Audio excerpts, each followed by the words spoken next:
ಒಳಗಿನ ಜೀವನದ ಕುರಿತು ಚಿಂತನೆ ಮಾಡುವ ಸನ್ನಿವೇಶ ಬಂದಿದೆ. ನಾವು ಪ್ರತೀಕಾರ ಮಾಡುವುದು ದೊಡ್ಡದಲ್ಲ, ನಾವು ಭವಿಷ್ಯದಲ್ಲಿ ಎಷ್ಟರ ಮಟ್ಟಿಗೆ ಗುರುತಿಸಿಕೊಂಡಿದ್ದೇವೆ ಎಂಬ ಚಿಂತನೆ ಮಾಡಬೇಕು ಎಂದು ಮಾಣಿಲ ಕ್ಷೇತ್ರದ ಮೋಹನ್ ದಾಸ್ ಸ್ವಾಮೀಜಿಯವರು ಹೇಳಿದ್ದಾರೆ.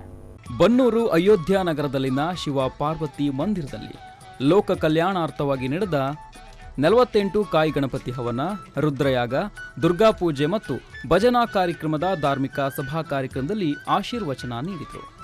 ಮಾನವೀಯ ಮೌಲ್ಯವನ್ನ ಸಮಾಜದಲ್ಲಿ ತೋರ್ಪಡಿಸುವ ಕೆಲಸ ನಡೆಯುತ್ತಿದ್ರು.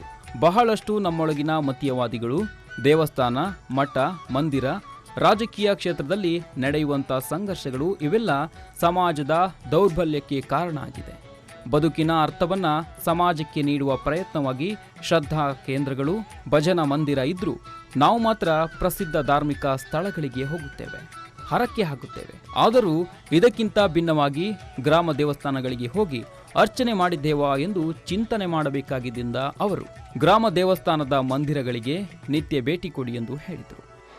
ಪಾಶ್ಚಾತ್ಯ ರಾಷ್ಟ್ರದಲ್ಲಿ ಇರತಕ್ಕಂಥ ಭೂಮಾಫಿಯಾಗಳು ಅವರು ಭೂಮಿಯನ್ನು ಹೊಡಿತಾ ಹೋದ್ರು, ಇನ್ನು ಜನರ ಮನಸ್ಸನ್ನು ಹೊಡೆಯುವಂತ ಪ್ರಯತ್ನ. ಎರಡನೇದಾಗಿ ನಮ್ಮ ಯುವಕರನ್ನ, ಮಕ್ಕಳನ್ನ ದೌರ್ಬಲ್ಯವನ್ನು ಸೃಷ್ಟಿಸತಕ್ಕಂಥ ಡ್ರಗ್ಸ್ ಮಾಫಿಯಾ ಜಾಲ ಇವತ್ತು ವ್ಯಾಪಿಸ್ತಾ ಇದೆ. ನಾವು ಯೋಚನೆ ಮಾಡಬೇಕು.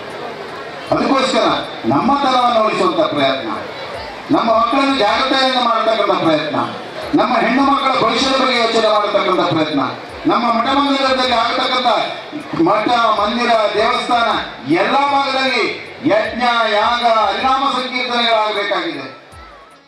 ಇದೇ ವೇಳೆ ವಿವಿಧ ಗಣ್ಯರನ್ನು ಸನ್ಮಾನಿಸಲಾಯಿತು.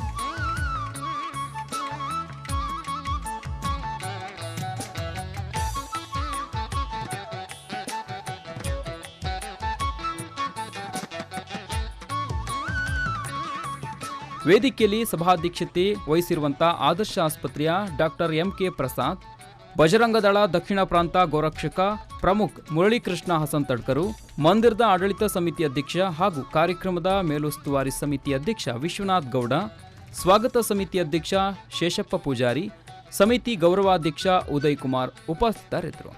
ಅನೀಶ್, ವಿ4 ನ್ಯೂಸ್, ಪುತ್ತೂರು.